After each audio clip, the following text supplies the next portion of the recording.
Hello class 11th, welcome in Hindi medium academy. तो आज इस वीडियो में हम जो अध्याय 1 है आपका यानी कि समुच्चय, इसकी विविध प्रश्नावली को सॉल्व करेंगे। पूरी की पूरी प्रश्नावली हम इसी वीडियो में देखने वाले हैं। साथ ही साथ अगर आपको इस लेक्चर का पीडीएफ नोट चाहिए तो वो आपको मिल जाएगा टेलीग्राम पे। एक चैनल है class 11th Hindi medium academy, इसका यूज़र नेम है @हिंदी मीडियम आर्मी।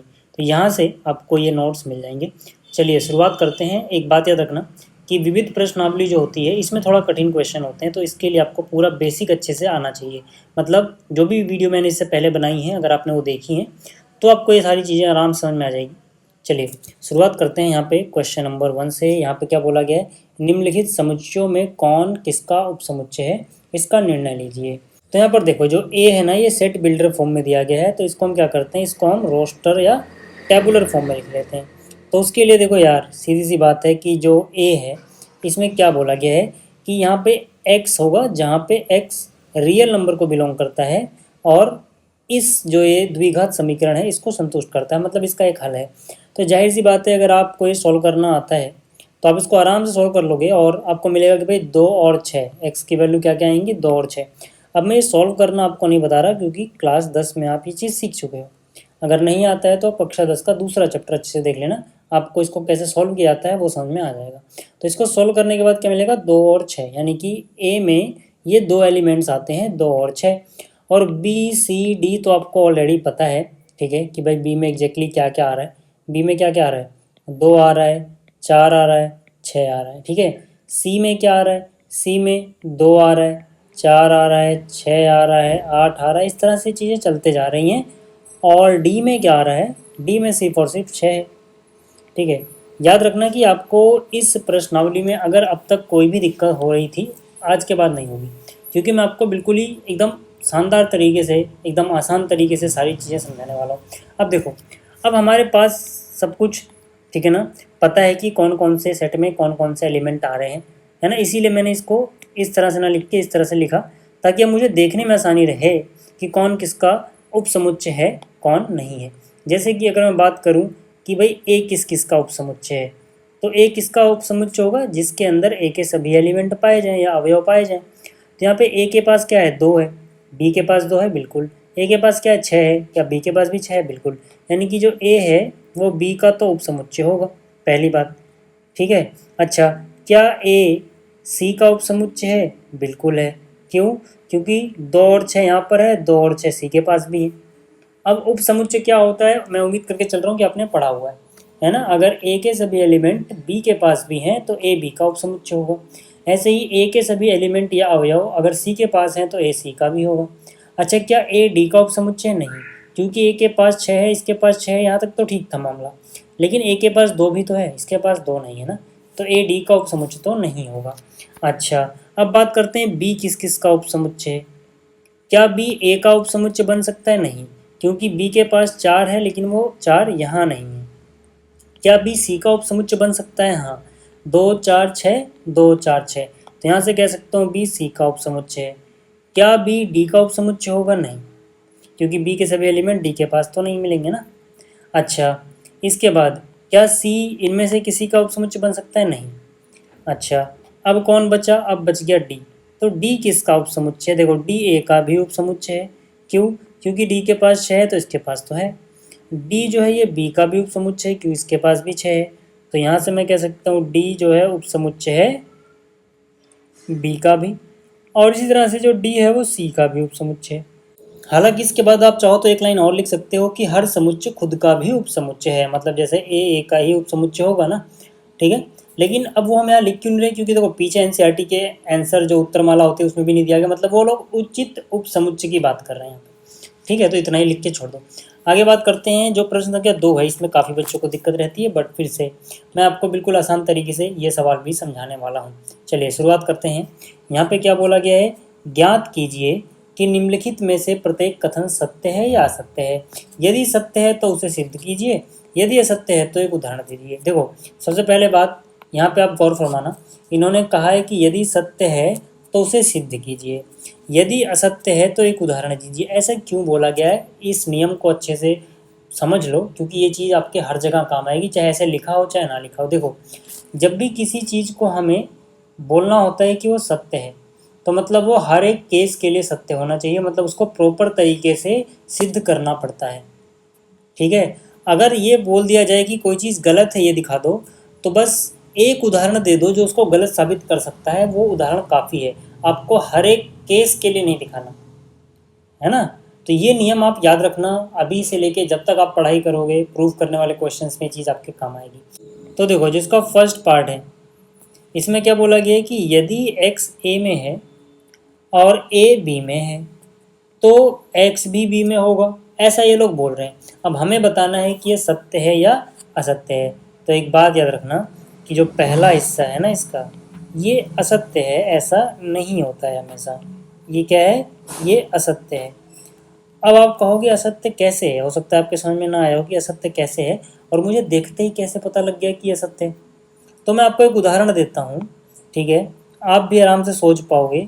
और जब आज के बाद आप ये क्वेश्चन करोगे या इस तरह का सवाल आपसे कोई पूछेगा तो आप भी बता पाओगे देखते ही। देखो उदाहरण देखो, यहाँ पे मैंने कहा माना, ठीक है, मैंने क्या कहा, मैंने कहा माना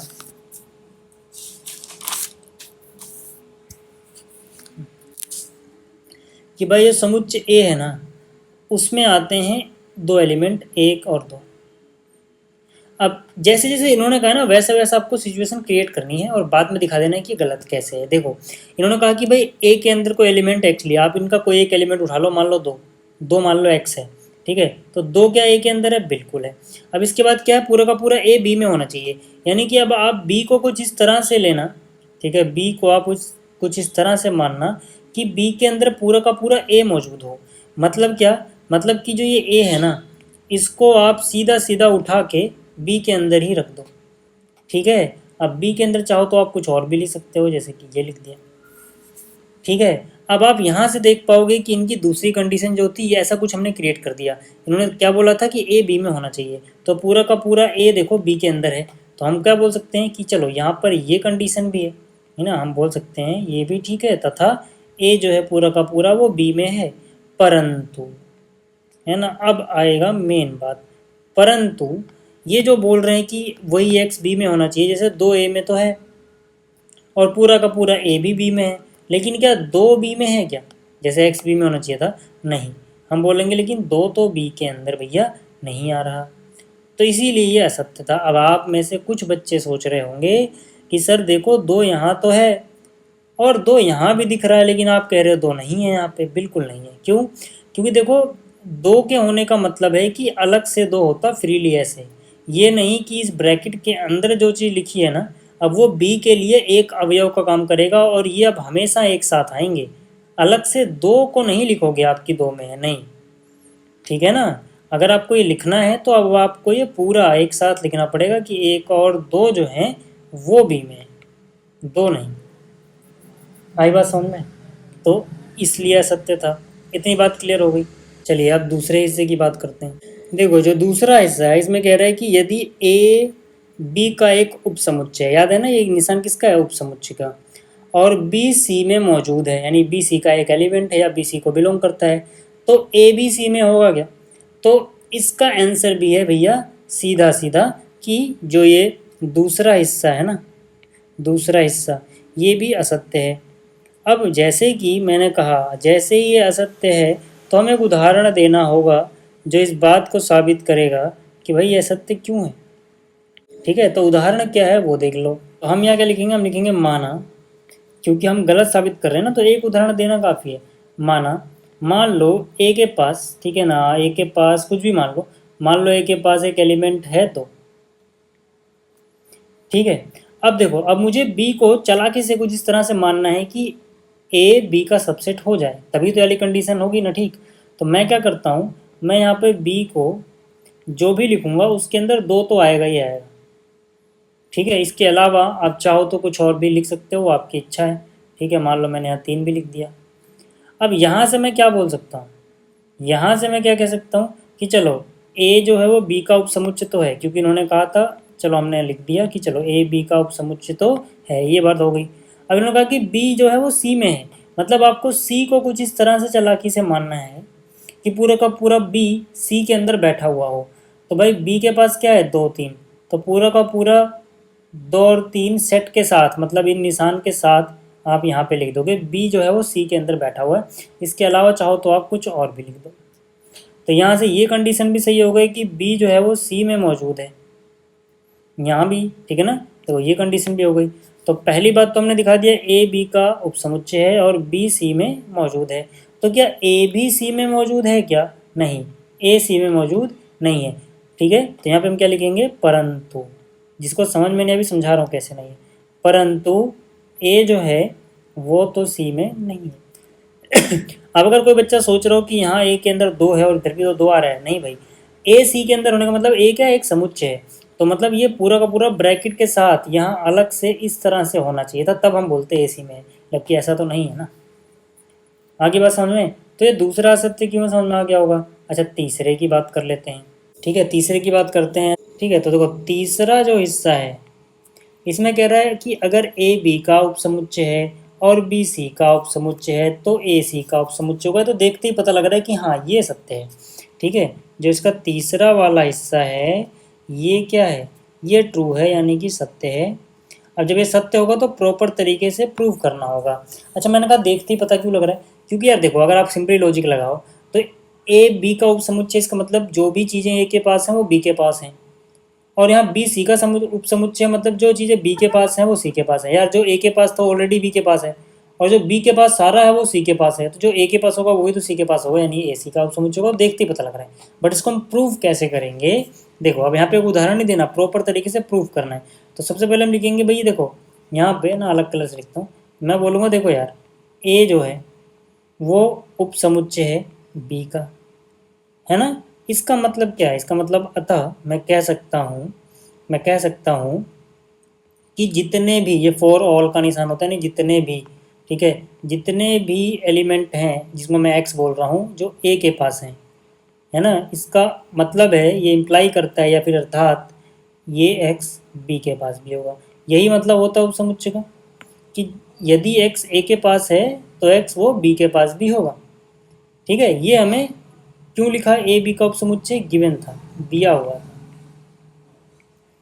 ठीक है, इसी प्रकार जो बी है वो सी का उपसमुच्चय है। इसका मतलब क्या है? निकल के आया अतः कि फॉर ऑल एक्स जो बी के पास हैं, ये सूचित होता है, इम्प्लाई होता है, इसका तात्पर्य है कि यही एक्स सी के पास भी होंगे। भाई आप बेसिक चीज़ें पढ़ के आना इस एक्सरसाइज को करने के लिए, विविध प्रश्नावली के लिए। ठीक है, अगर आपने उपसमुच्चय की डेफिनेशन ही पढ़ के आप नहीं आए हो तो हो सकता है आपके दिमाग के ऊपर से चीज़ें जाएँ और फिर आप मेरी गलती दोगे कि भाई मैं गलत पढ़ा रहा हूँ या फिर मैं समझा नहीं पा रहा। देखो यार, कुछ बेसिक चीज़ें तो आपको विविध प्रश्नावली में करके आनी है, तभी ये समझ में आती है। ठीक है, तो ये समझ में आ गया। अब जैसे इतना हुआ, इसको हम बोलते हैं स्टेटमेंट 1, यानी कथन 1, क्योंकि समीकरण नहीं है तो समीकरण नहीं बोल सकते इसको। ठीक है, और ये होगा अपना कथन 2। ठीक है, तो यहाँ से मैं कह सकता हूँ कि कथन 1 व 2 से, 1 व 2 से क्या मिलता है? आपको ध्यान देना कि जो चीज़ ए के पास थी आपने एंड में दिखा दिया कि वो सी के पास भी। आपको फोकस यहाँ पे करना है, क्यों? क्योंकि आपको ए और सी का देखना है। तो जो एक्स ए के पास था वो इम्प्लाई हो रहा है कि वो सी के पास है। तो यहाँ से मैं कह सकता हूँ कि भाई जितने भी एक्स ए को बिलोंग कर रहे हैं ये इम्प्लाई हो जा रहा है कि वो सी के पास भी हैं, है ना। इसका मतलब क्या है? इसका मतलब ये हुआ कि जो ए है वो उपसमुच्चय होगा सी का, और यही तो इन्होंने बोला है ना, इसीलिए ये सत्य था। समझ में आ गया तीसरा हिस्सा। अच्छा, चौथे हिस्से की बात कर लेते हैं। चौथा जो हिस्सा है, टेंशन मत लेना भाई लोग, कुछ भी ऐसा नहीं होगा ना क्लास 11th मैथ्स में जो आपको कठिन लगेगा। बट उसके लिए जैसे जैसे मैं बोलूँगा ना वो चीज़ें फॉलो करते रहना कि आपको कैसे पढ़ना है, क्या करना है, सारी चीज़ें मैं पोस्ट में बताता रहता हूँ। अब आप अगर क्लास से गायब रहोगे, ठीक है, और फिर सोचोगे यार अब डायरेक्ट कोई वीडियो देख ली हमने उससे समझ में आया, तब नहीं आएगा। अगर प्रॉपर चलोगे, जितनी वीडियो मैं डालता जा रहा हूँ यहाँ पे, अपलोड करता जा रहा हूँ यहाँ पे, आप वो देखते जाओगे, तब आपको चीज़ें समझ में आती जाएंगी। देखो अगले क्वेश्चन में, आप फोर्थ पार्ट में, बल्कि इसी क्वेश्चन का जो फोर्थ पार्ट है इसमें, अगला क्वेश्चन नहीं है, इसमें कह रहा है कि यदि ए बी का उपसमुच्चय नहीं है और बी भी सी का उपसमुच्चय नहीं है तो पक्की बात है कि ए भी सी का उपसमुच्चय नहीं होगा। ऐसा कुछ नहीं होता यार, इनका इनसे क्या मतलब है ना। तो ये भी असत्य है। ये क्या है? असत्य है। मैं समझा देता हूँ उदाहरण से कैसे, पहले मैं लिख लूँ। ठीक है, ये क्या है? ये असत्य है। ठीक है, मतलब ये कुछ ऐसी बात हो गई कि जैसे अब यूँ समझो ना, अगर ए बी का दोस्त नहीं है और बी सी का दोस्त नहीं है तो ए बी सी का दोस्त नहीं होगा, ऐसा कोई लॉजिक थोड़ी होता है यार, है ना। कुछ वैसा ही है ये। हालांकि ये दोस्त वाली बात जो मैंने बोली उसको मैथ्स में एज इट इज़ मत सोचना, वो बस एक एग्जाम्पल दिया मैंने, ठीक है। हालांकि कहानी बिल्कुल अलग है, उपसमुच का मतलब अलग होता है, दोस्त का मतलब अलग होता है, बट वो थोड़ा थोड़ा दिमाग में एक चित्र बने इसलिए मैंने ऐसा बोला। यहाँ पे देखो, ए बी का क्या नहीं है, उपसमुच्चय नहीं है, तो यहाँ पे आप उदाहरण जब आप दोगे ना तो ऐसा ही कुछ मानना जिसमें ए बी का क्या ना हो, उपसमुच्चय ना हो, ठीक है। तो यहाँ पे लिखते हैं माना कि भाई चलो ए के अंदर ना कुछ एलिमेंट आते हैं, मान लो एक ही आता है बस ये, ठीक है, और बी अब कुछ इस तरह से मानना कि ए उसका उपसमुच्चय ना बन पाए, मतलब इसके अंदर ए तो ना आता हो, वन तो ना आता हो, तो बी में मान लेते हूँ चलो मैं 2, ठीक है। और जो बी है वो सी का उपसमुच्चय नहीं होना चाहिए, यानी सी को कुछ ऐसा मानना जिसमें बी उसका उपसमुच्चय ना बनने पाए, तो मान लेते हैं कि इसके अंदर आ गए जैसे 3, लेकिन अब आपको क्या दिखाना है कि ए सी का तो सॉरी यहाँ पे ए सी का उपसमुच्चय नहीं है इन्होंने बोला, आपको दिखाना है वो है, तो जो इसका एक है ना ये भी लिख दो यहाँ पे। अब आप अगर देखोगे ध्यान से देखो, ए बी का उपसमुच्चय है क्या, नहीं, क्योंकि ए के पास एक है इसके पास एक नहीं है, तो भाई तो बस हम क्या बोलेंगे, ए बी का उपसमुच्चय नहीं है, तथा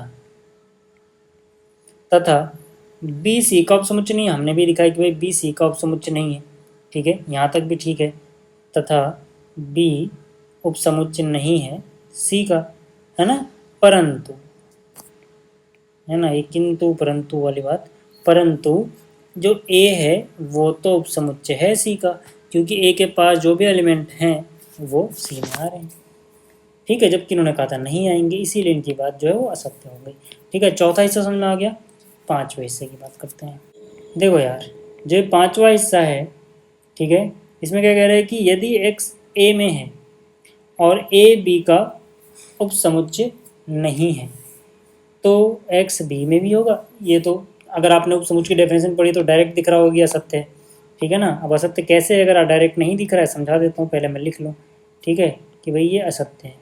कौन से हिस्से की बात कर रहा हूँ मैं, पांचवें हिस्से की। असत्य क्यों है, अब इसका एक उदाहरण भी देना पड़ेगा ना, उदाहरण देता हूँ मैं, ठीक है। तो यहाँ पे आप लिख लो, माना ए बराबर है 1 और 2, ठीक है, और बी बराबर है मान लो 3 4, तो साफ साफ दिख रहा है आपको कि ए जो है वो उपसमुच्चय नहीं है बी का, ठीक है। इन्होंने कहा था ए बी का उपसमुच्चय नहीं होना चाहिए ना, तो ये नहीं है, लेकिन उन्होंने कहा था कि जो एलिमेंट ए में है वो बी में भी होगा ऐसा होना चाहिए। तो ए में जैसे 1 है तो बी में है क्या, वो नहीं है ना यार, है ना। तो सीधा सीधा लिखो कि भाई एक तो ए में तो है, लेकिन परंतु जो एक है वो बी में तो नहीं है। बिल्कुल इसको क्वेश्चन जैसा लिखूँ तो इसको पहले लिख दो, आपको समझ आ जाएगा, है ना। जैसे इन्होंने क्या बोला, एक्स ए में होना चाहिए, तो जैसे 1 ए में है, फिर उन्होंने क्या कहा, ए बी का उपसमुच्चय नहीं होना चाहिए, तो ए बी का उपसमुच्चय नहीं है। फिर उन्होंने कहा कि वो एक्स बी में होना चाहिए, हमने दिखा दिया वो एक्स बी में नहीं, एक्स की जगह पे मैंने 1 लिखा हुआ है बस, ठीक है। क्लियर हो गई बात। पांचवा भी हो गया, छठे की बात करते हैं। पांचवा क्या था, असत्य, है ना। छठा देखते हैं हम। देखो यार, जो इसका छठा हिस्सा है, अच्छा ये ना, इसका जो रिजल्ट है छठे हिस्से का, ये काफ़ी इंपॉर्टेंट है, आपके बहुत जगह काम आएगा, इसको ज़रा ध्यान से देखना, ठीक है। ये एक सत्य चीज़ लिखी हुई है, ठीक है, जो इसका छठा हिस्सा है ये सत्य है। छठे हिस्से में बोला क्या है और ये इंपॉर्टेंट क्यों है भी समझाऊंगा। देखो यहाँ पे बोला गया कि यदि ए बी का उपसमुच्चय है और कोई एक्स ऐसा है जो बी में ही नहीं है, तो पक्की बात है वो ए में भी नहीं रहा होगा। तो देख के पता लगता है क्यों, क्योंकि अगर ये उपसमुच्चय है तो जितने भी एक्स ए में है वो बी के पास होंगे, लेकिन जो चीज़ बी के पास ही नहीं है वो ए में कहाँ से मिल जाएगी, सीधी सी बात है। जो चीज़ बी में ही नहीं है वो ए में कहाँ से मिल जाएगी, है ना। तो ये तो जो इन्होंने लिखा है, ठीक है, वो एकदम सत्य लिखा है ना। अब इसको प्रूफ करके दिखाता हूँ मैं आपको। मेरे कहने का मतलब क्या, पहले समझ लो उदाहरण से। हालांकि उदाहरण से प्रूफ नहीं होगा, क्योंकि जो सत्य है उसके लिए पूरा सही से दिखाना पड़ेगा, हम प्रूफ नहीं दे सकते, मतलब उदाहरण नहीं दे सकते एक, लेकिन फिर भी समझाने के लिए मैं बता रहा हूँ कि मैं कहना क्या चाह रहा हूँ। मैं कह रहा हूँ जैसे देखो, कि भैया अगर आपके पास ए जो है ना 1 और 2 आता है, और अगर ए बी का उपसमुच्चय है तो कम से कम इसके पास 1 और 2 तो आएगा ही ना, है ना। अब सोचो जो चीज़ बी के पास ही नहीं है, जैसे 5 बी के पास नहीं है तो 5 ए में भी नहीं मिलेगा, क्योंकि पूरे ए में जो भी चीज़ है वो यहाँ पे मौजूद है, तो जो यहीं पे नहीं होगी वो ए में तो मिल नहीं सकती ना। ठीक है, बट इसको हम एक उदाहरण से नहीं दिखा सकते क्योंकि सत्य चीज़ है, तो इसको पूरा प्रॉपर तरीके से प्रूफ करना पड़ेगा। प्रूफ कैसे करेंगे, देखो यहाँ पे हम बोलेंगे कि यदि ए बी का सबसेट है, ठीक है, हम क्या बोलेंगे, यदि ए बी का सबसेट मतलब उप समुच्चय है, तो इसका क्या मतलब होगा, तो जितने भी एक्स ए में हैं ये इम्प्लाई होगा कि वो सब के सब बी में भी होंगे। ठीक है, जितने भी एक्स ए में है वो सबके सब बी में भी होंगे। तो सोचो कोई एक्स बी में ही ना हो तो ए के अंदर तो नहीं रहा होगा, सीधी सी बात है ना। तो हम बोल सकते हैं अतः कि अगर एक्स बी में ही ना हो तो पक्की बात है वो ए में तो नहीं रहा होगा। क्यों, क्योंकि जो भी ए में है सब बी के पास है, तो जो बी के पास ही नहीं है वो तो ए के पास हो ही नहीं सकता। फिर से एग्जांपल समझ लो, जैसे यहाँ 1 और 2 है, अगर ए बी का उपसमुच्चय बनना चाहता है तो इसके पास कम से कम बी के पास 1 2 होना चाहिए, इसके अलावा कुछ एक्स्ट्रा भी हो सकता है, कोई दिक्कत नहीं। अब जैसे इसके पास 6 नहीं है तो 6 यहाँ भी नहीं मिलेगा, क्योंकि इसके पास जो है सब यहाँ मिल रहा है, तो जो यहीं नहीं मिल रहा वो यहाँ कैसे मिल जाएगा। ठीक है, वही लॉजिक है। अब मैंने कहा था कि ये बहुत इंपॉर्टेंट है रिजल्ट, क्यों, क्योंकि ये कुछ क्वेश्चंस को प्रूफ करने में यूज़ होगा ये रिजल्ट। याद रखना कि अगर ए बी का सबसेट होता है तो इसकी ये डेफिनेशन तो हमें पता है कि जितने भी एक्स ए में है वो बी में होंगे, लेकिन आपको ये भी अभी से दिमाग में बिठा के चलना है कि जो चीज़ बी में ही नहीं होगी, यानी इसमें नहीं होगी, वो इसमें नहीं पाई जा सकती। ठीक है, ये इस रिजल्ट को अपने दिमाग में बिठा के रखना। आगे जब हम माइनस वाले क्वेश्चन करेंगे जिसमें माइनस आता है कई बार प्रूफ करने वालों में, ठीक है, वहाँ पे ये लॉजिक काम आता है। और इसी एक्सरसाइज में आगे मैं क्वेश्चन में दिखा के दूंगा आपको। ठीक है, तो इसको याद रखना अच्छे से। अब बात करते हैं क्वेश्चन संख्या 3 की, यानी प्रश्न संख्या 3 में बोला है, मान लीजिए ए बी सी ऐसे समुच्चय हैं कि ए यूनियन बी, यूनियन का मतलब क्या, सम्मिलन, बराबर है ए सम्मिलन सी के, तथा A intersection B, A intersection B मतलब इंटरसेक्शन यानी सार्वनिष्ठ, ए का सार्वनिष्ठ बी के साथ और ए का सार्वनिष्ठ सी के साथ निकाला जाए तो ना बराबर आते हैं। तो ये दो चीज़ें हमें बताई गई हैं और हमें दर्शाना है कि बी और सी बराबर है। तो चलिए इसको करते हैं। अब देखो, इससे पहले कि मैं इस क्वेश्चन को कराना शुरू करूँ, मैं आपको कुछ बेसिक बातें बताता हूँ जो कि इस क्वेश्चन को करने के लिए आपको पता होनी ही चाहिए। ठीक है, देखो अगर आपको दो सेट बराबर प्रूफ करना है, जैसे कि मान लो यहाँ पे बी और सी को बराबर दिखाना है, तो इसका ये मतलब होता है कि बी जो है वो सी का उपसमुच्चय रहा होगा और जो सी है वो बी का उपसमुच्चय रहा होगा। ठीक है, मतलब दोनों एक दूसरे के उपसमुच्चय हैं तभी वो बराबर हो सकते हैं। मेरे कहने का मतलब है कि अगर ऐसा है, ठीक है, तभी ये चीज़ बराबर हो सकती है, या फिर अगर ये चीज़ आपस में बराबर हैं तो पक्की बात है कि ऐसा ही रहा होगा। ठीक है, पहली बात तो ये लॉजिक आपको क्लियर होना चाहिए कि जब भी दो समुच्चयों को बराबर करना है तो उन्हें एक दूसरे का उपसमुच्चय दिखा दो। ठीक है, पहली बात। दूसरी बात आपको क्या पता होनी चाहिए, ठीक है, पहली बात तो ये थी।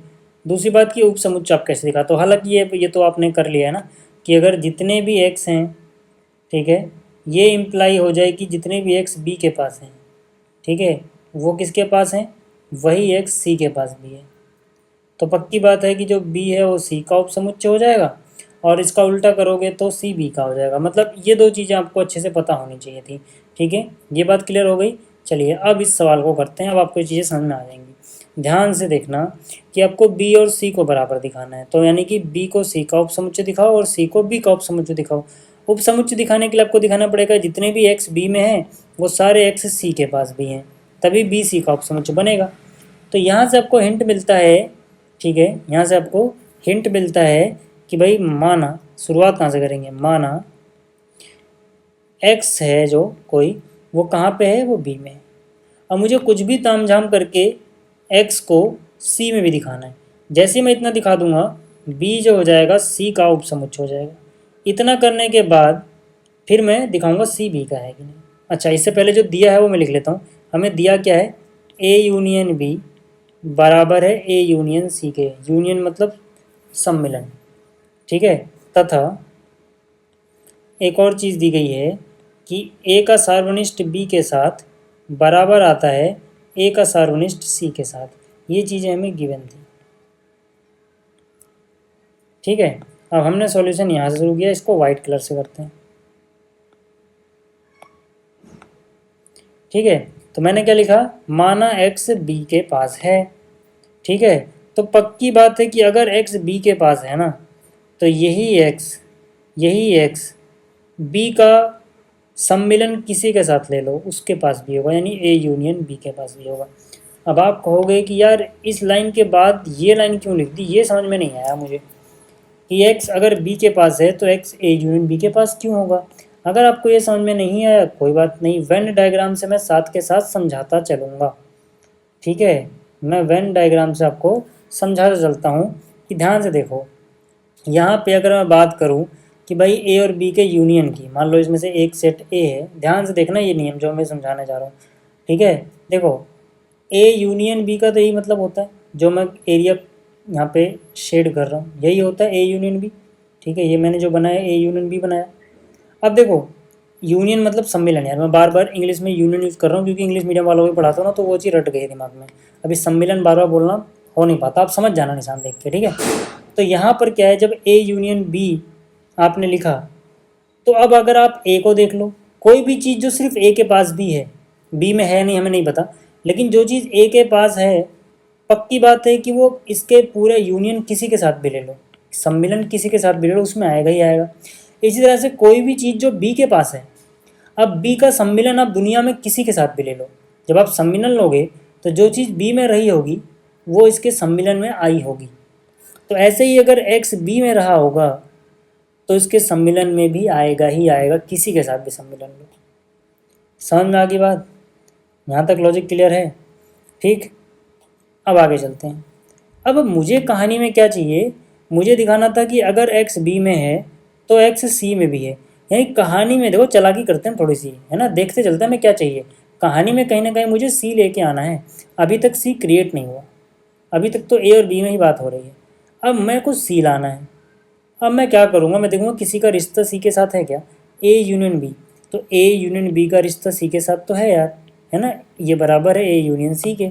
तो मतलब मैं क्या करता हूँ, मैं ए सम्मिलन बी की जगह सीधा सीधा ए सम्मिलन सी लिख देता हूँ। और कारण में क्या लिखता हूँ कि भाई जो ये चीज़ें हैं ना, ए यूनियन बी ये बराबर है ए यूनियन सी के, ये हमें दिया हुआ, ये हमें गिवन है। और जो चीज़ें बराबर होती हैं वो एक दूसरे की जगह लिखी जा सकती हैं, क्योंकि ये और ये चीज़ बराबर थी इसीलिए इसकी जगह मैंने ये लिख दिया। अब इतना लिखते ही मेरा पूरा एग्जैक्टली सी तो नहीं बना, लेकिन कहानी में कहीं ना कहीं से सी की एंट्री तो हो गई ना। अब जैसे ही सी की एंट्री हुई, अब आगे चीज़ें हो सकता है आसान हो जाए। चलो देखते हैं। देखो एक्स ए यूनियन सी में है।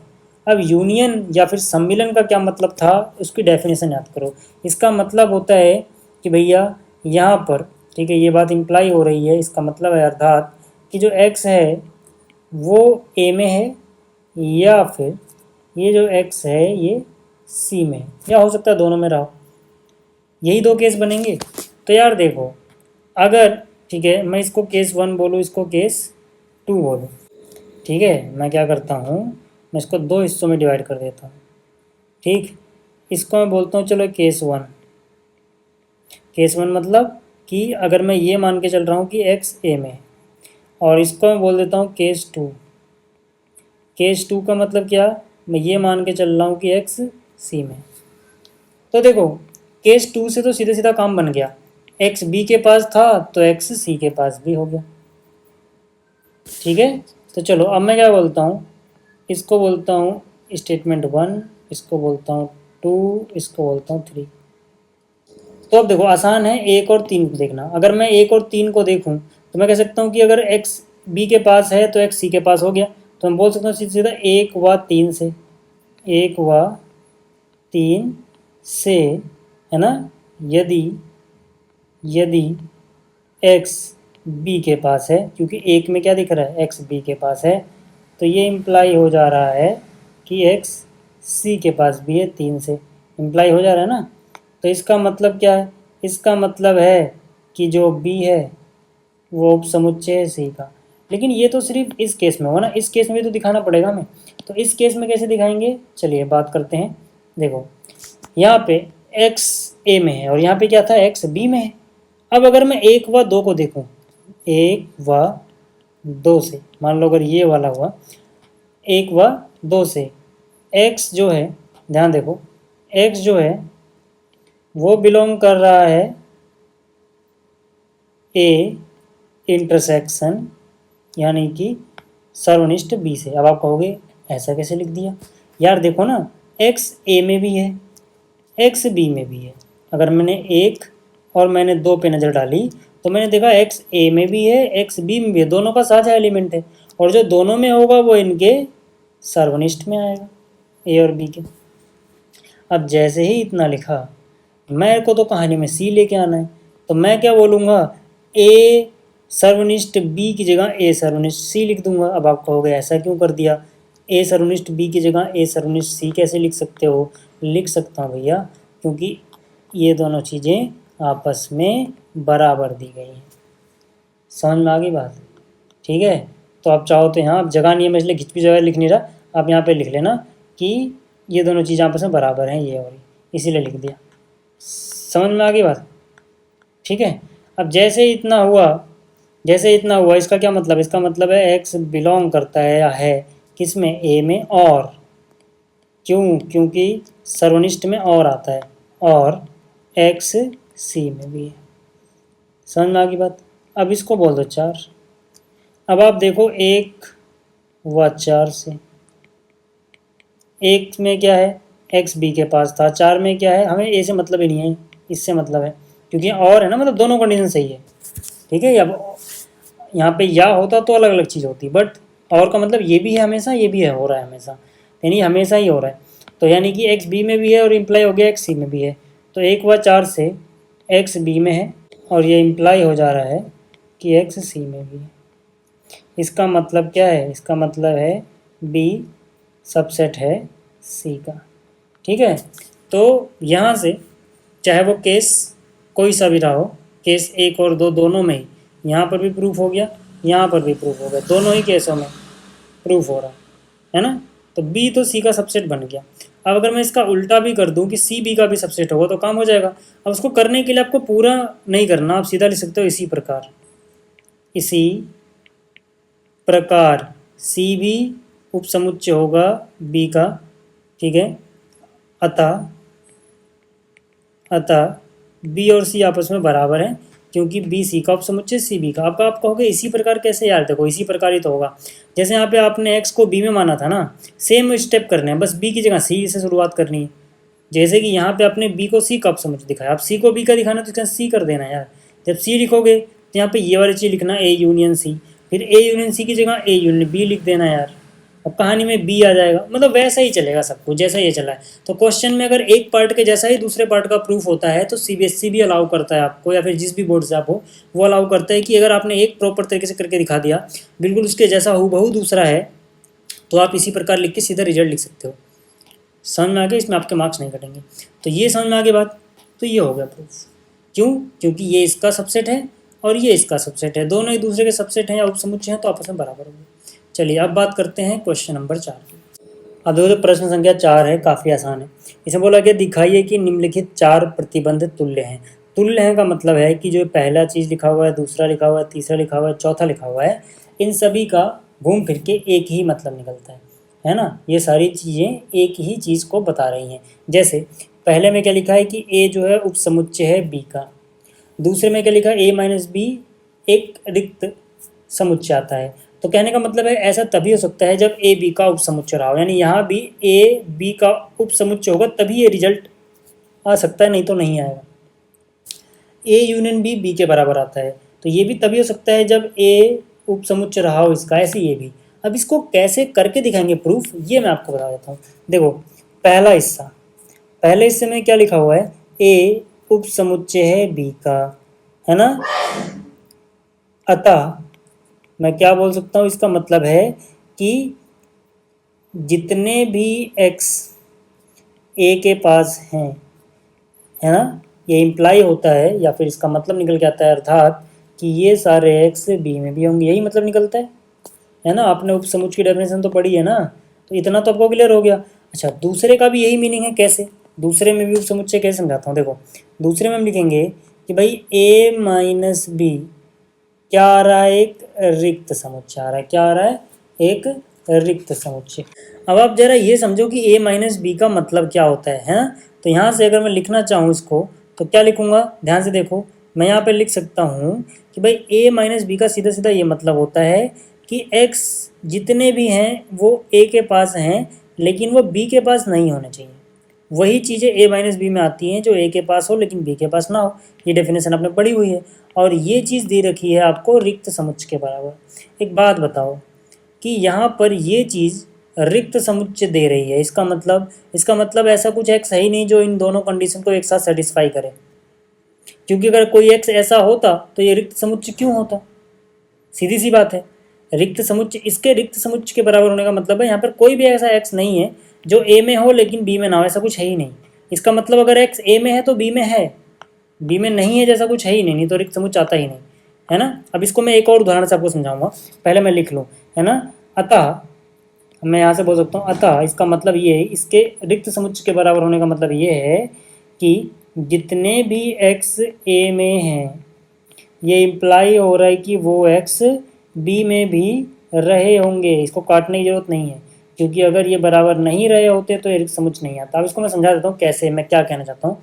मेरे कहने का मतलब है जैसे मानो ए के पास आ रहा है 1, 2 और 3, ठीक है, और मुझे ए माइनस बी निकाल के रिक्त समुच्चय लाना है। मुझे क्या लाना है? रिक्त समुच्चय लाना है। तो मुझे बी के पास भी क्या चाहिए होगा? कम से कम 1, 2, 3 तो चाहिए होगा। कुछ एक्स्ट्रा हो तो कोई दिक्कत नहीं है, लेकिन कम से कम 1, 2, 3 चाहिए। क्यों? ताकि 1 से 1 कट जाए, 2 से 2 कट जाए, 3 से 3 कट जाए, तभी तो ए माइनस बी में कुछ नहीं बचेगा और ये रिक्त समुच्चय आएगा, एम्प्टी सेट आएगा। सीधी सी बात है ना इसका। अब यहाँ पे सीधी सी बात जो मैंने आपको समझाई उसको लिखेंगे हम इस तरह से कि भाई जितने भी एलिमेंट ए के पास हैं, पक्की बात है कि वो बी के पास भी होने चाहिए, तभी रिक्त समुच्चय आ सकता है। अब तुम सोचो कि जैसे ए के पास 3 है और इसके पास 3 ना हो, जस्ट इमेजिन इसके पास 3 ना हो, तो 1 से 1 कट जाएगा, 2 से 2 कट जाएगा, लेकिन 3 तो नहीं कटेगा। जब 3 नहीं कटेगा तो ये रिक्त समुच्चय नहीं आएगा, इसके अंदर कुछ ना कुछ तो एलिमेंट आ गया ना।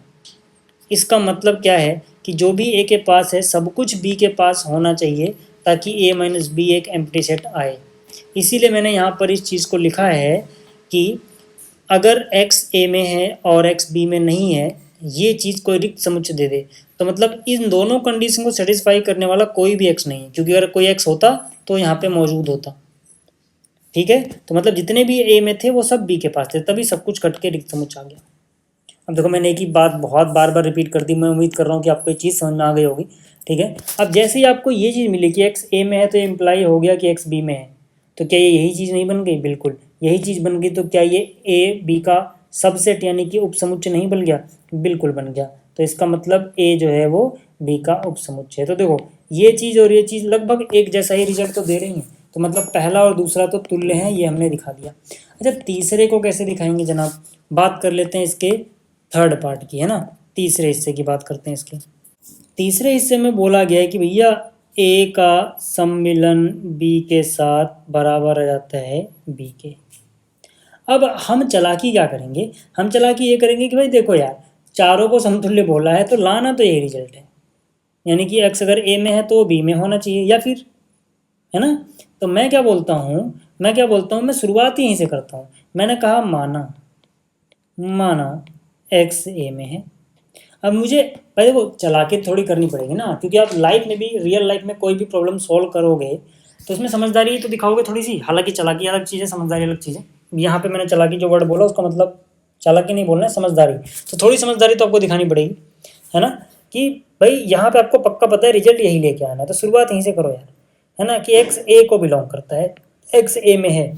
अब जैसे ही एक्स ए में है तो पक्की बात है ए का सम्मिलन किसी के साथ भी लिया जाए एक्स उसमें भी होगा, है ना। अभी मैंने आपको ये पहले क्वेश्चन में ही, पहले दूसरे क्वेश्चन में बताया था कि अगर कोई चीज़ किसी सेट के पास, मान लो ए के पास है, अब ए का सम्मिलन दुनिया में किसी के पास भी लोगे उस सम्मिलन में भी वो चीज़ तो होगी ना। जो चीज़ ए में आ गई वो ए का सम्मिलन किसी के साथ भी ले लो उसमें आएगी। तो अगर एक्स ए में आ गया तो ए का सम्मिलन किसी के साथ भी ले लो उसमें भी आएगा। लेकिन यहाँ पे खास बात क्या है कि मैं ए सम्मिलन बी की जगह पे बी लिख सकता हूँ। अब आप कहोगे आपने ऐसा कैसे लिख दिया? अरे क्वेश्चन में बोला तो है यार, क्वेश्चन में क्या बोला है कि ए सम्मिलन बी बी के बराबर है, तो क्या मैं इसकी जगह बी नहीं लिख सकता? लिख सकता हूँ।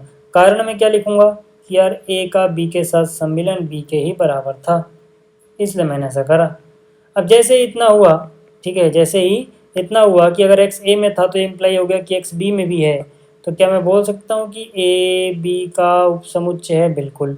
तो फिर से देखो, तीनों चीज़ें समतुल्य ही लग रही हैं, एक जैसा ही रिजल्ट दे रही हैं, तो यहाँ तक तो ठीक है। अच्छा, चौथे हिस्से को भी समतुल्य दिखाते हैं। चौथे हिस्से में क्या है कि ए का इंटरसेक्शन यानी कि सर्वनिष्ठ ए के बराबर है। तो चौथे हिस्से को देखते हैं। तो मैंने यहाँ पे चौथा हिस्सा लिखा इसका कि ए का सर्वनिष्ठ बी के साथ ए के ही बराबर है। फिर से वही चीज़ मान लेते हैं कि एक्स जो है वो ए में है। अगर एक्स ए में है तो अब देखो एक्स ए सर्वनिष्ठ बी में होगा क्या? ऐसा जरूरी नहीं होता है। देखो मैं यहाँ पे यूनियन लगाऊं तो ठीक है, पक्की बात है कि अगर एक्स ए में होगा तो सम्मिलन में होगा, लेकिन सर्वनिष्ठ में होगा ऐसा जरूरी नहीं होता। फिर भी मैंने क्यों लिखा? मैंने इसलिए लिखा क्योंकि ये चीज़ इसके बराबर है, तो इसका कारण लिखना पड़ेगा। क्योंकि भैया ए सर्वनिष्ठ बी ए के बराबर है। इससे पहले वाला जो लिखा था उसका अलग लॉजिक था कि अगर एक्स ए में है तो ए बी में होगा, लेकिन देखो इंटरसेक्शन की कहानी अलग होती है ना। जैसे ये होता है इसका सर्वनिष्ठ।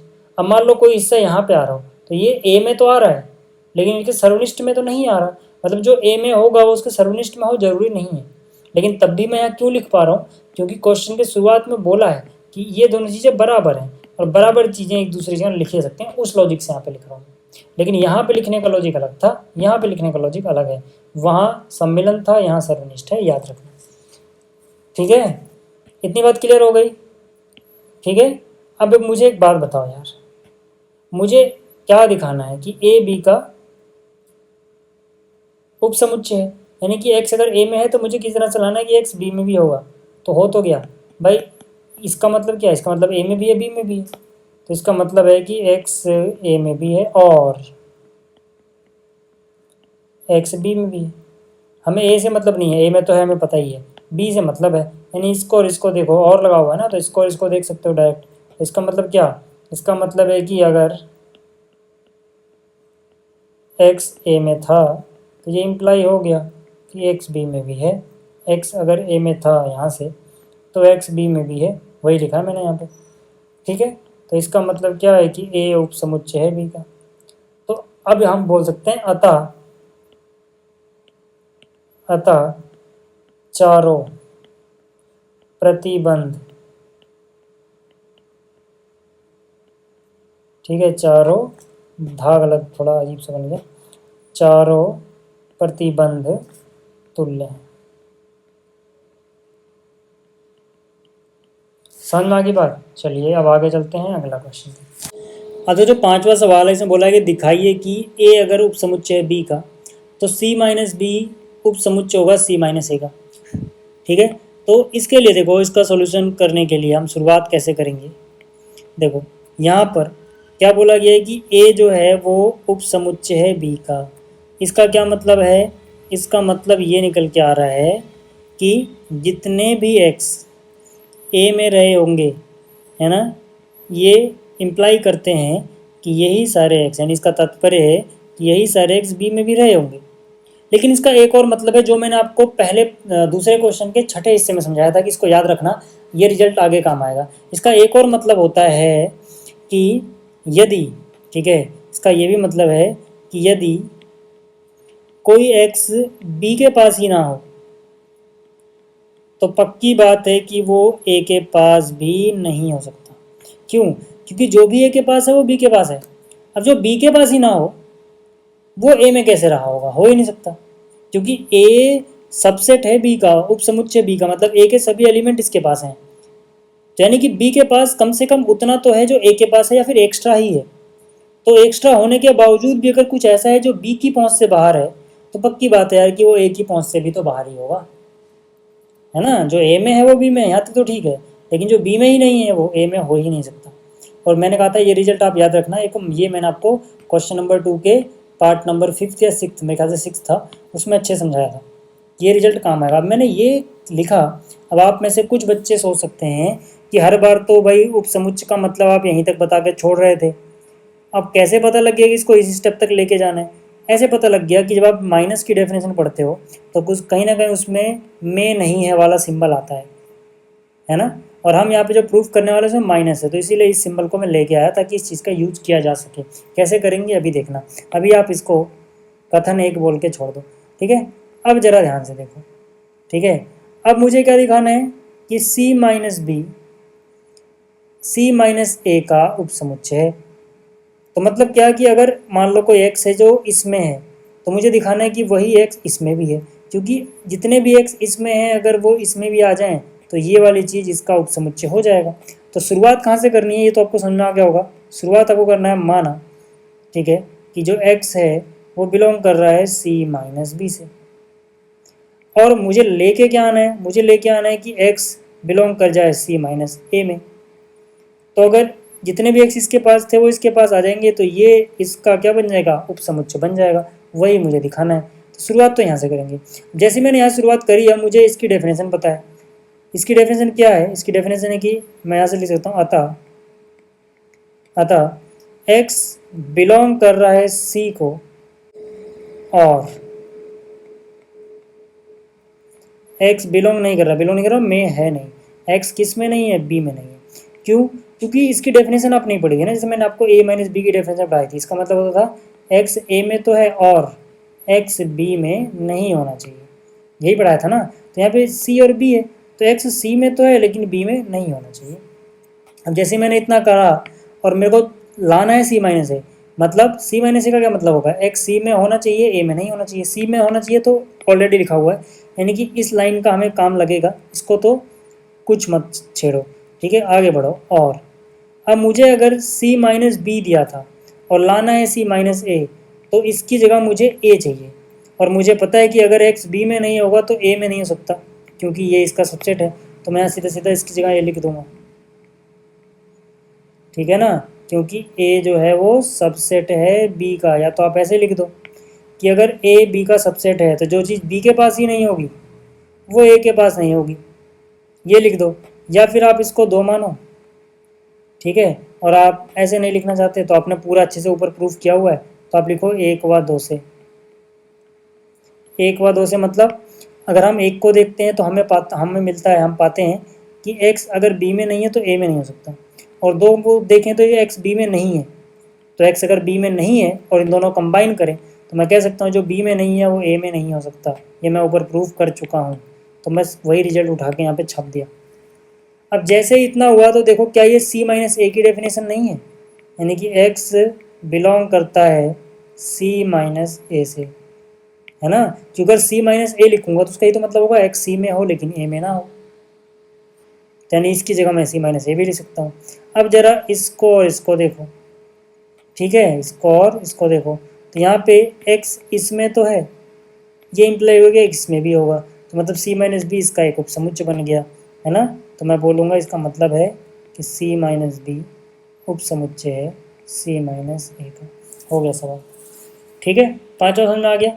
छठे की बात करते हैं। अब देखो जो छठा सवाल है इसमें कह रहा है किन्हीं 2 समुच्चयों ए और बी के लिए सिद्ध कीजिए कि ये वाली चीज़ इसके बराबर है और ये वाली चीज़ इसके बराबर, मतलब इसके 2 हिस्से दिए गए हैं।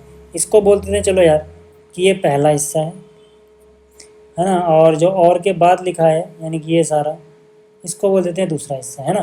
तो अभी पहले हिस्से की बात करेंगे, ठीक है। अभी हम क्या करेंगे, पहले हिस्से की बात करेंगे, छठे का पहला हिस्सा, जिसमें हम लिखेंगे सिद्ध करना है कि भैया ए जो है वो बराबर है ए इंटरसेक्शन यानी कि सर्वनिष्ठ बी सम्मिलन ए माइनस बी,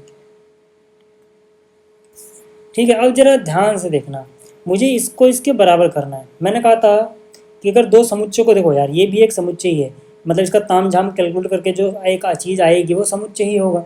मान लो पूरा समुच्चय x होता है तो a और x बराबर करने हैं, तो मतलब a को x का और x को a का, उपसमुच्चय दिखाना पड़ेगा ना, यानी कि इसको मुझे इसका उपसमुच्चय दिखाना है और इसको इसका उपसमुच्चय दिखाना है, ऐसे ही करना है। ठीक, तो यानी शुरुआत कहाँ से होगी, ये हिंट आपको मिल गया होगा। तो हम शुरुआत करेंगे, माना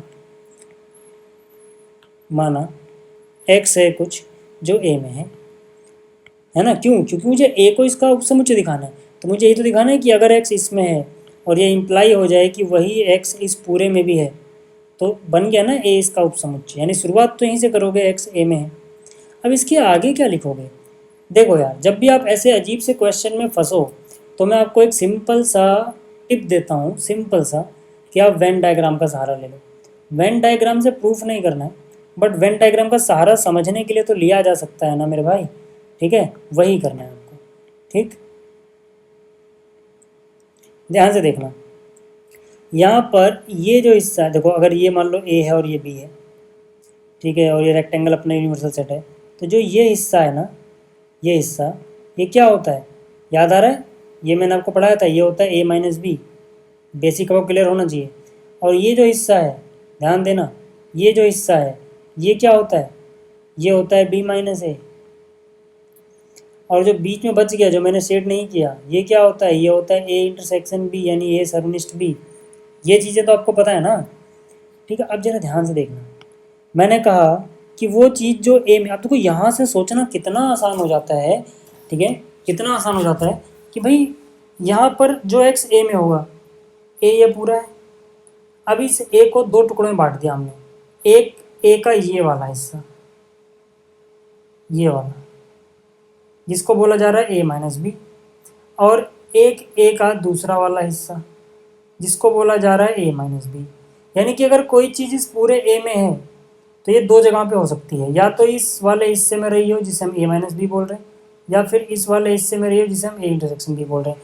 यानी कि अगर x a में है तो इसका मतलब x या तो a इंटरसेक्शन b इसमें रहा होगा, ठीक है, या फिर x किस में रहा होगा, a माइनस बी में रहा होगा। ठीक है, इसका मतलब है कि x किस में रहेगा, a सर्वनिष्ठ b। ठीक है, या का मतलब क्या होता है कि आप सम्मिलन ले लो, याद रखना, सम्मिलन a माइनस बी।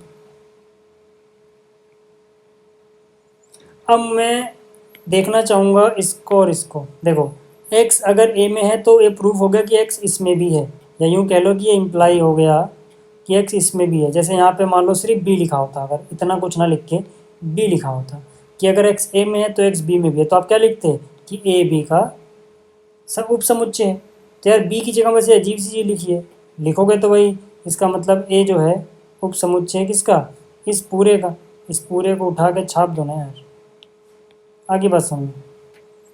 अब देखो यार, अगर मुझे इनको और इसको बराबर दिखाना था तो मुझे दोनों चीज़ें करनी है, इसको इसका उपसमुच्चय दिखाना था, वो तो दिखा दिया, लेकिन अब इसको इसका भी उपसमुच्चय दिखाना पड़ेगा। समझ में आया? तो उसको कैसे दिखाएंगे, अब वो ध्यान से देखो। मैंने यहाँ लिखा, ठीक है, मैंने यहाँ लिखा माना, इसको अलग कलर से करूँ, माना कोई एलिमेंट y है जो कि बिलोंग करता है इसमें, क्योंकि मुझे इसको उसका उपसमुच्चय दिखाना है ना। ठीक है, इसमें बिलोंग करता है या इसके अंदर है। ठीक है, तो इसका क्या मतलब है, इसका मतलब है y। देखो यहाँ पे यूनियन का मतलब क्या होता है कि या तो इसमें या तो इसमें, यही चीज़ है ना।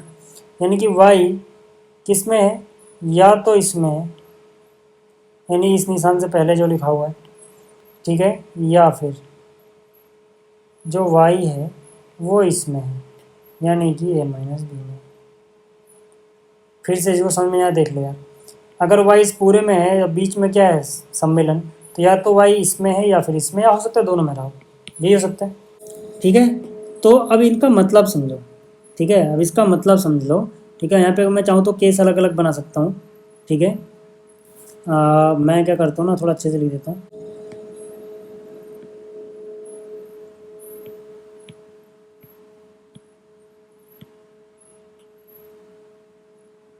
ठीक है, मैं इसको लिख देता हूँ केस एक, फर्स्ट केस, और इसको सेकंड केस।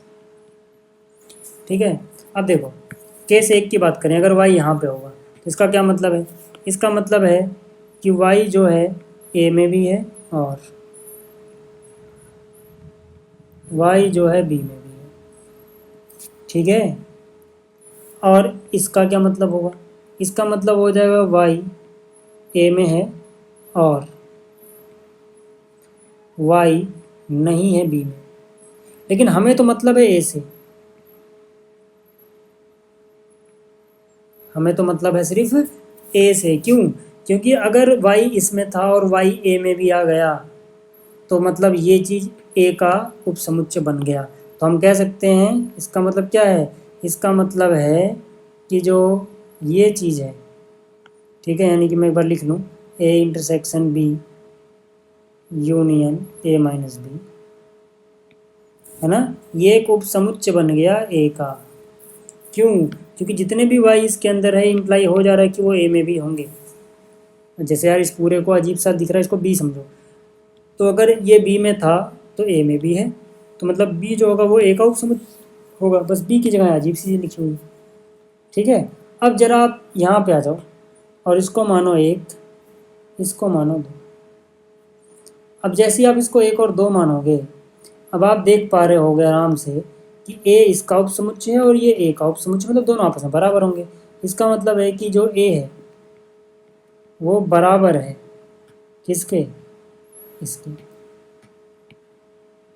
और ये हमें सिद्ध करना था। ये हो गया पहला हिस्सा, ठीक है, पहला हिस्सा समझ में आ गया। अब दूसरा हिस्सा ये रहा, a यूनियन b माइनस ए बराबर a यूनियन b के, ठीक है। अब दूसरे हिस्से की बात करते हैं, ठीक है, दूसरे हिस्से में सिद्ध करना है, ठीक है, दूसरे में सिद्ध क्या करना है, a union b minus A union यानी कि सम्मिलन b माइनस ए बराबर a यूनियन b के, ठीक है। कैसे करेंगे वो देखो जरा, इसको इसका सबसेट दिखा दूँ और इसको इसका सबसेट दिखा दो, बात बन जाएगी, है ना। मतलब क्या, मतलब कि कोई x अगर इसको बिलोंग करता है तो ये इम्प्लाई हो जाए कि वही x यहाँ पर भी है। पहले तो इतना दिखाना है ना, तो मान लेते हैं यहाँ पे, ठीक है, माना कि कोई x है जो कहाँ पे है, यहाँ पे a यूनियन b माइनस ए, ठीक है। तो इसका मतलब क्या हो जाएगा, इसका मतलब है कि x है a में या फिर ये x है b माइनस ए में। अब इसका मतलब क्या हो जाएगा, देखो इसका मतलब होगा x है a में या फिर b माइनस ए का क्या मतलब होता है, b माइनस ए का मतलब है कि x b में होना चाहिए और x a में नहीं होना चाहिए। अब जरा इस पूरी लाइन को देखो, यहाँ पे दो टुकड़े हुए थे, एक केस ये बना था, एक केस ये बना था। अगर मैं इस केस की बात करूँ तो x a में है, मुझे लाना कहाँ पे, a यूनियन b में। तो अगर x a में है तो a का यूनियन किसी के साथ भी लिया जाए, मान लो b के साथ लिया जाए तो a यूनियन b में होगा।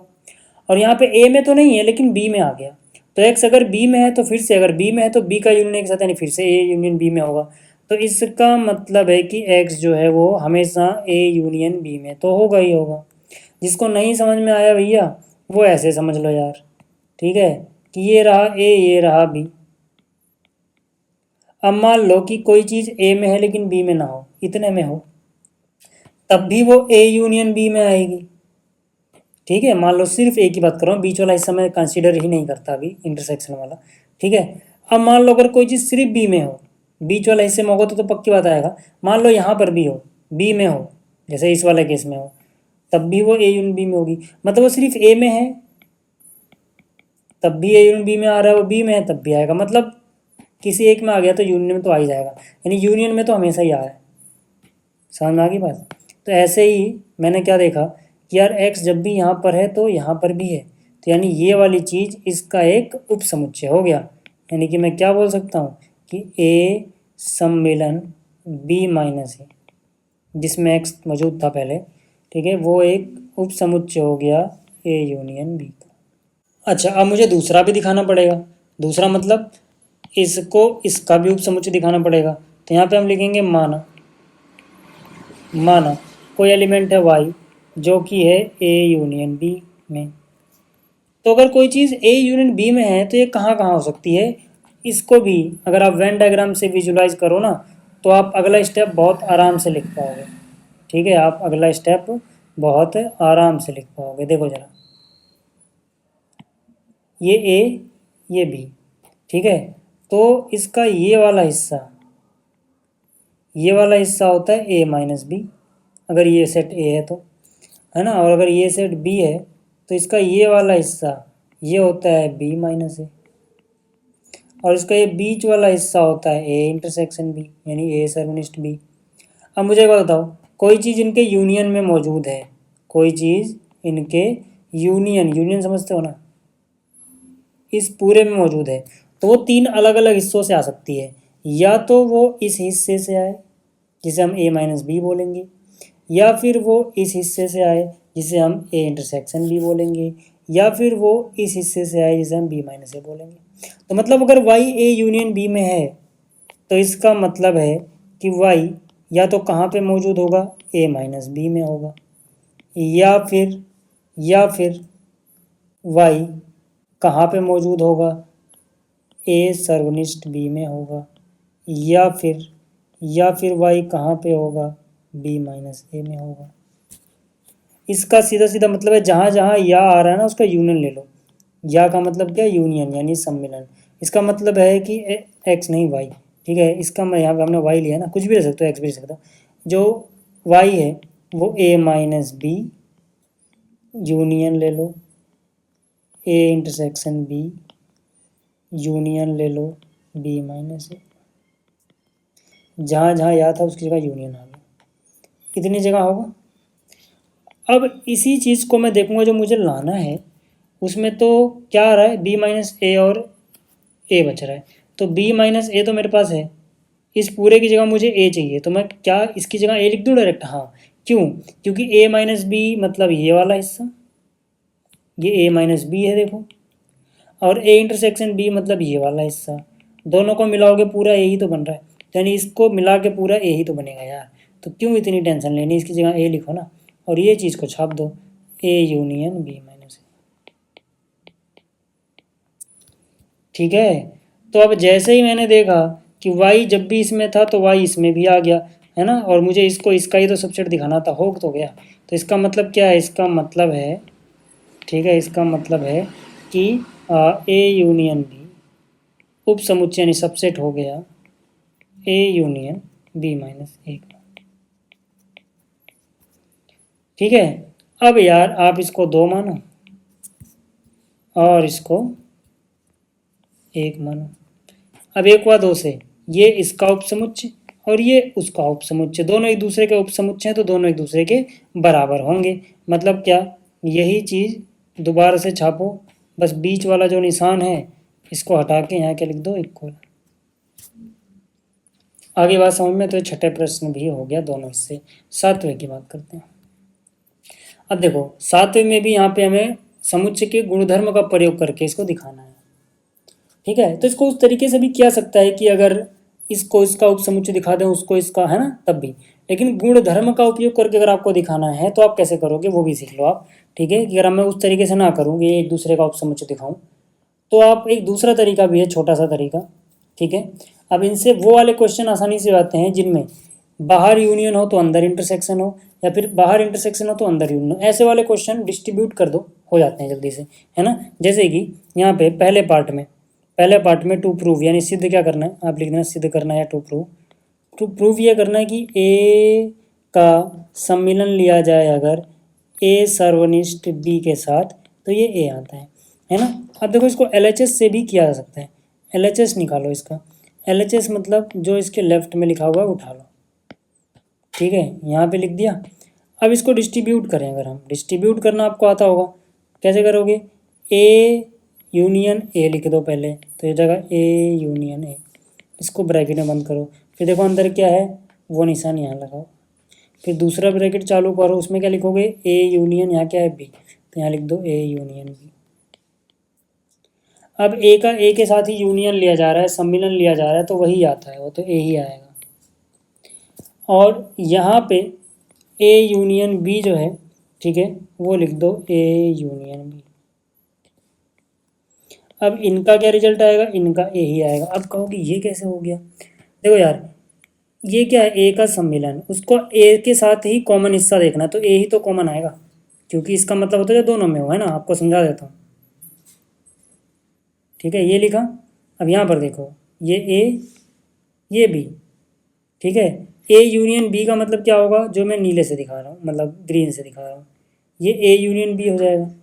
और ए का मतलब क्या होगा, इसका ए के साथ कॉमन हिस्सा देखना है ना, क्यों, क्योंकि ए यूनियन बी तो ये सारा हो गया। अब मुझे ए के साथ देखना है कि इन दोनों में एक जैसा क्या है, तो ए तो यही है। तो अगर मैं ए को क्लियर करूँ तो देखो, जिसमें ग्रीन और रेड दोनों आ रहा है वो हिस्सा क्या बन रहा है, पूरा ए ही तो बन रहा है। तो यानी इनको मिलाएंगे तो पूरा ए ही तो बनेगा यार। समझ में आ गई बात, क्लियर है इतना। तो ये ए ही बन गया, हो गया प्रूफ यार। जैसे ये पहला हुआ ऐसे ही दूसरा भी कर सकते हो आप, ठीक है। दूसरा, अगर मैं दूसरा करूँ तो दूसरे का एल उठा रहा हूँ मैं, इस दूसरे पार्ट का एल। दूसरा मतलब समझ रहे हो ना यार, इसकी बात कर रहा हूँ, है ना। सिद्ध करना है, लिख लेना, टू प्रूफ में सीधा कर रहा हूँ। दूसरे का एल क्या है, देखो ए, ठीक है, इंटरसेक्शन ए यूनियन बी। तो ए का इंटरसेक्शन यानी सार्वनिष्ठ ए यूनियन बी, यानी कि ए सम्मिलन बी। डिस्ट्रीब्यूट कर दो, यानी कि ए इंटरसेक्शन ए आ जाएगा, ठीक है। फिर बीच में देखो क्या है, यूनियन यानी कि सम्मिलन। दूसरे ब्रैकेट में क्या हो जाएगा, ए सर्वनिष्ठ बी। अब ए का ए के साथ ही अगर आप सर्वनिष्ठ लोगे तो ए ही आता है, यूनियन ए इंटरसेक्शन बी।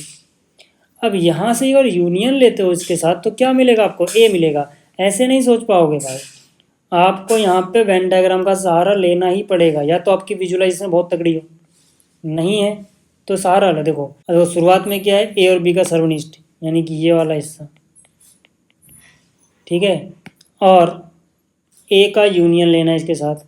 अब यार ए तो ये पूरा ही है, इस पूरे का इसके साथ यूनियन लोगे तो क्या मिलेगा, पूरा ए ही तो बनेगा। इसीलिए मैंने ना यहाँ पर ए लिखा है यार, ठीक है। ये समझ में आ गया, तो ये भी प्रूफ हो गया, ठीक है। दोनों ही ठीक है ना, आ गए के बराबर। अगले में क्या कह रहा है, दिखाइए कि ये वाला ये दोनों आपस में बराबर हों तो बी और सी भी बराबर होंगे। हमेशा नहीं होता, मतलब हमेशा नहीं होता, यानी नहीं वाले में तो एक एग्जांपल देना होता है, ठीक है। तो हम कैसे दिखा सकते हैं इसको, तो यहाँ पे हम लिखेंगे माना, ठीक है। आपको थोड़ी समझदारी से यहाँ पे कदम उठाना पड़ेगा। मैंने आप लिखा माना, जैसे ए में आप पहले कुछ भी मान लो, ठीक है। जैसे मैंने मान लिया ए में मान लेते हैं 1 और 2,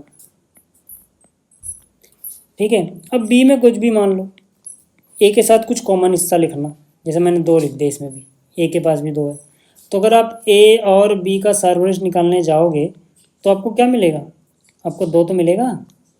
अब आपको समझदारी से कुछ ऐसा लिखना है कि सी के अंदर जो भी आप लिखो, ए और सी का सर्वनिष्ठ निकाले तो उसमें भी 2 ही आए। तो मतलब क्या कि मैं सी को जानबूझ के ऐसा लिख रहा हूँ कि इसमें भी 2 आए, लेकिन बी और सी बराबर ना हो, तो सी में कुछ और भी लिख देना ताकि बी के बराबर ना हो।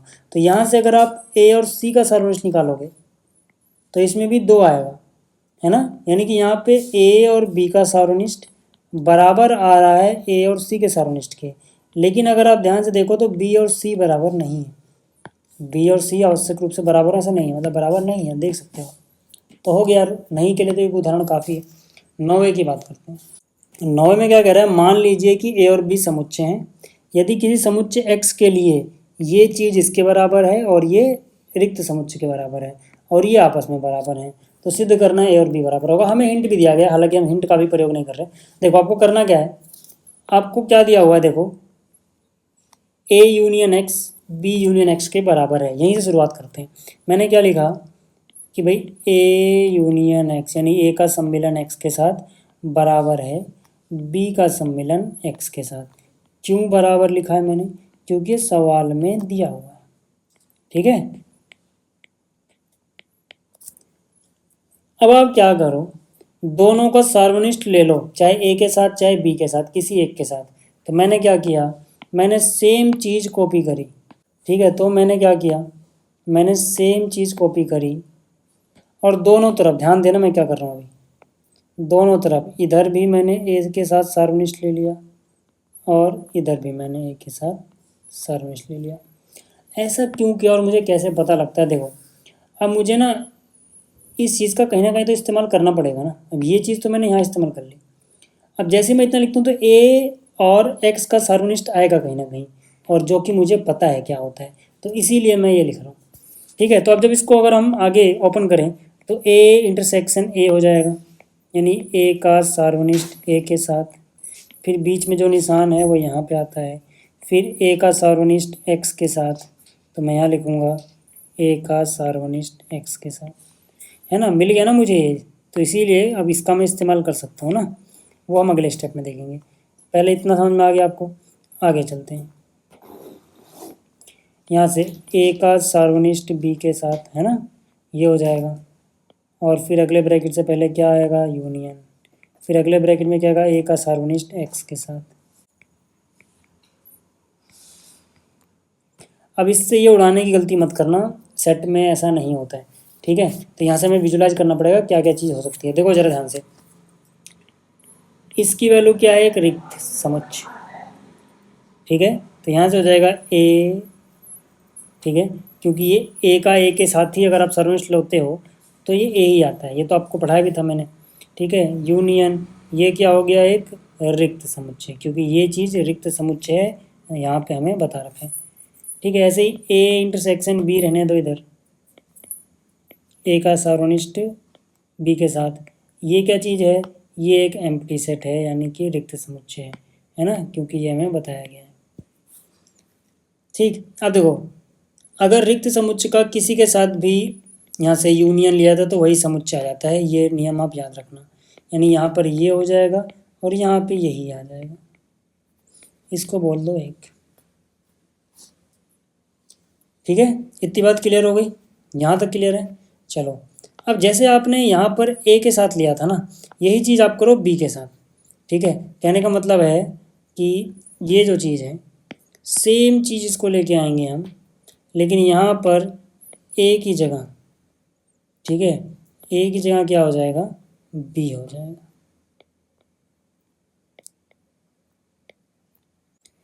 ठीक है, ये तो गिवन था इसलिए लिखा। अब इससे क्या फ़ायदा होगा जरा ध्यान से देखना, यहाँ से अगर मैं इसको डिस्ट्रीब्यूट करूँ तो बी इंटरसेक्शन ए, फिर बीच में यूनियन है तो ये निशान आ जाएगा, फिर ये एक्स के साथ, ऐसे इधर होगा बी इंटरसेक्शन बी,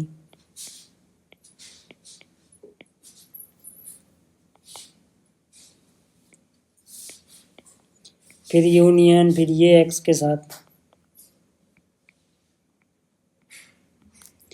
अब जरा ध्यान से देखो, ये चीज़ यानी जो बी इंटरसेक्शन एक्स है, ये तो हमें बताया गया है ना भैया, रिक्त है। ठीक, तो यानी कि ये हो जाएगा, देखो एक बात और, जो ये बी का सार्वनिष्ठ ए के साथ है, इसको मैं ए का सार्वनिष्ठ बी के साथ, सेम ही चीज़ होती है, लिख सकता हूँ ना, और ये है रिक्त समुच्चय। इसी तरह से ये तो बी हो जाएगा, क्योंकि सेम है बी और बी, तो बी आएगा। ठीक है, और इसका किसके साथ है, एम्प्टी सेट, ये क्या है, रिक्त समुच्चय। तो जरा ध्यान से देखो, मैंने कहा अगर यहाँ पे यूनियन हो और यहाँ रिक्त हो तो यही वाला आंसर आ जाता है, यानी हो जाएगा ए इंटरसेक्शन बी, और इधर भी इधर वाला आ जाएगा, यानी कि बी। ये हो गई दो। अब ये एक और दो को देखो यार, ए इंटरसेक्शन बी यहाँ ए के बराबर है और यहाँ ए इंटरसेक्शन बी के बराबर है, दोनों ही आपस में बराबर होंगे, क्योंकि दोनों ही ए इंटरसेक्शन बी के बराबर, तो ए और बी आपस में बराबर होंगे। तो मैं कह सकता हूँ एक व दो से ए बराबर बी है। ठीक है, ये उपयोग हो गया। अब बात करते हैं 10वें की। 10वें में कह रहा है ऐसे समुच्चय ए बी और सी ज्ञात कीजिए ताकि ए सार्वनिष्ठ बी, बी सार्वनिष्ठ सी और ए सार्वनिष्ठ सी, ठीक है, ये अतिरिक्त समुच्चय हों, ये रिक्त समुच्चय हों, अतिरिक्त नहीं आएगा, या रिक्त समुच्चय हों।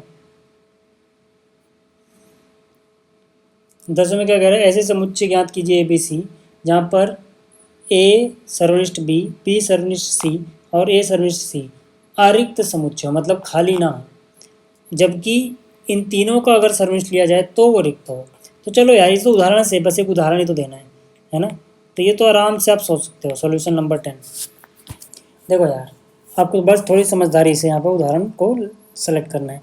तो ए में हमने लिखा 1 2, बी को कुछ ऐसे लिखना था कि ए और बी में कुछ तो कॉमन आए, जैसे मैंने लिख दिया 2 3, ठीक है।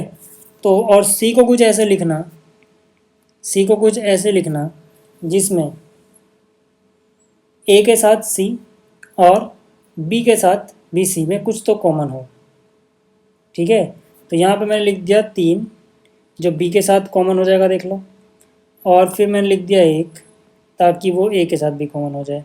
ठीक है, अब देखो ज़रा, अब यहाँ से अगर मैं देखूँ तो यहाँ पे ए और बी का आप सर्वनिष्ठ देखोगे तो ए और बी में एक जैसा है 2, यानी कि ये आरिक्त है। आरिक्त मतलब रिक्त के बराबर तो नहीं है। ठीक है, और इसी तरह से अगर मैं बी इंटरसेक्शन सी देखूँ तो फिर से ये आरिक्त है, क्योंकि बी और सी में कुछ ना कुछ तो एक जैसा दिख रहा है मुझे, यानी ये आरिक्त है, रिक्त तो नहीं है। और अगर मैं ए इंटरसेक्शन सी देखूँ तो इसमें भी मुझे कुछ ना कुछ एक जैसा दिख रहा है, यानी ये फिर से आरिक्त है, रिक्त तो नहीं है। ठीक है, लेकिन अगर इन तीनों को एक जैसा एक साथ देखा जाए तो क्या तीनों में कुछ एक जैसा है, कुछ ऐसा है जो तीनों के पास हो? नहीं, तो ये रिक्त है। और यही तो बोला गया था कि तीनों रिक्त होने चाहिए। तो उम्मीद करता हूँ कि आपको सारे प्रश्न समझ में आए होंगे। इस वीडियो में इतना ही, जल्दी मिलेंगे अगली वीडियो में। इस वीडियो को देखने के लिए धन्यवाद।